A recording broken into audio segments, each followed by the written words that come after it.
ಇನ್ನು ಬೆಂಗಳೂರು ದಿನೇ ದಿನೇ ಗುಂಡಿಗಳ ಊರಾಗ್ತಿದೆ. ಗುಂಡಿ ಗಂಡಾಂತರಕ್ಕೆ ಬೇಸತ್ತ ಉದ್ಯಮಿಗಳು ನಾವು ಬೆಂಗಳೂರು ಬಿಟ್ಟು ಹೋಗ್ತೀವಿ ಅಂತ ಹೇಳ್ತಿದ್ದಾರೆ. ಇದಕ್ಕೆ ಗರಂ ಆದಂತ ಡಿಸಿಎಂ ಡಿಕೆ ನಮ್ಮ ಹತ್ರ ಬ್ಲಾಕ್ ಮೇಲ್ ನಡೆಯಲ್ಲ ಅಂತ ಗುಡುಗಿದ್ದಾರೆ.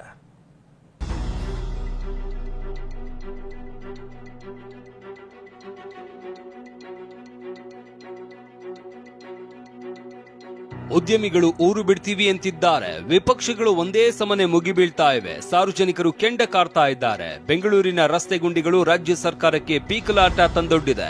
ಆದರೆ ಬೆಂಗಳೂರು ಸಹವಾಸ ಬೇಡ ಅಂತ ಇರುವ ಉದ್ಯಮಿಗಳ ವಿರುದ್ಧ ಬೆಂಗಳೂರು ನಗರಾಭಿವೃದ್ಧಿ ಸಚಿವ ಡಿಕೆ ಶಿವಕುಮಾರ್ ಗರಂ ಆಗಿದ್ದಾರೆ. ಬ್ಲಾಕ್ ಮೇಲ್ ನಡೆಯಲ್ಲ, ಬೆದರಿಕೆಗೆ ಹೆದರಲ್ಲ, ಡಿಕೆಶಿ ಗರಂ.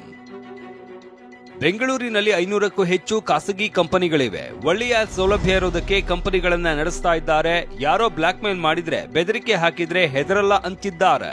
Threatening us, blackmailing us is up to them. We are not least bothered about it. We will do our job. DK ಹೀಗೆ ಹೇಳ್ತಾ ಇದ್ದಂತೆ ಆಂಧ್ರ ಪ್ರದೇಶದ ಸಚಿವ ನಾರಾ ಲೋಕೇಶ್ ಮತ್ತೆ ಟ್ವೀಟ್ ಮಾಡಿದ್ದಾರೆ. ನಾವು ಉದ್ಯಮಿಗಳಿಗೆ ಬ್ಲಾಕ್ ಮೇಲ್ ಮಾಡಲ್ಲ ಅಂತ ಟಾಂಗ್ ಕೊಟ್ಟಿದ್ದಾರೆ. ಇನ್ನು ಗುಂಡಿ ಮುಚ್ಚೋದಕ್ಕೆ ಡಿಕೆ ನವೆಂಬರ್ ಡೆಡ್ಲೈನ್ ನೀಡಿರೋದಕ್ಕೆ ಬಿಜೆಪಿ ವ್ಯಂಗ್ಯವಾಡಿದೆ. ಒಂದೇ ಸರಿ 2.5 ವರ್ಷದ್ದು ಏನ್ ಟಾರ್ ಹಾಕ್ಬೇಕಾಯ್ತು, ಆಸ್ಫಾಲ್ಟ್ ಮಾಡಬೇಕಾಯ್ತು, ಮೋರಿಗಳು ಮಾಡಬೇಕಾಯ್ತು, ಅಷ್ಟನ್ನು ಒಂದೇ ಸರಿ ನವೆಂಬರ್ ಒಳಗಡೆ ಮುಚ್ಚಬೇಕಂದ್ರೆ ಯಾರಾದರೂ ಕಿಂದ್ರ ಜೋಗಿನೇ ಬರಬೇಕು. ಇನ್ನು 2 ತಿಂಗಳಿದೆ ನವೆಂಬರ್ಗೆ.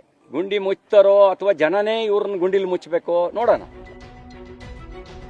ಗುಂಡಿ ಮುಚ್ಚಲು ನವೆಂಬರ್ ಡೆಡ್ಲೈನ್, ಅಖಾಡಕ್ಕೆ ಅಧಿಕಾರಿಗಳು. ಕೆಲ ತಿಂಗಳುಗಳಿಂದಲೇ ಬೆಂಗಳೂರಿನ ಹದಗೆಟ್ಟ ರಸ್ತೆಗಳ ಬಗ್ಗೆ TV9 ಏನ್ ರೋಡ್ ಗುರು ಅಭಿಯಾನ ನಡೆಸ್ತಾ ಇದೆ. ನಿನ್ನೇನೂ ಔಟರ್ ರಿಂಗ್ ರೋಡ್ ನಲ್ಲಿ ರಿಯಾಲಿಟಿ ಚೆಕ್ ನಡೆಸಿದೆ. ಮತ್ತೊಂದೆಡೆ ಗುಂಡಿಗಳನ್ನ ಮುಚ್ಚೋದಕ್ಕೆ ಡಿಕೆ ನವೆಂಬರ್ ಡೆಡ್ಲೈನ್ ನೀಡಿದ್ದು ಅಧಿಕಾರಿಗಳು ಅಖಾಡಕ್ಕೆ ಇಳಿದಿದ್ದಾರೆ. ಹಲವೆಡೆ ರಸ್ತೆ ಗುಂಡಿಗಳನ್ನ ಪರಿಶೀಲನೆ ಮಾಡಿದ್ರು. ಶಾಂತಮೂರ್ತಿ ಜೊತೆ ಕಿರಣ್ ಹನಿಯಡ್ಕ, TV9 ಬೆಂಗಳೂರು.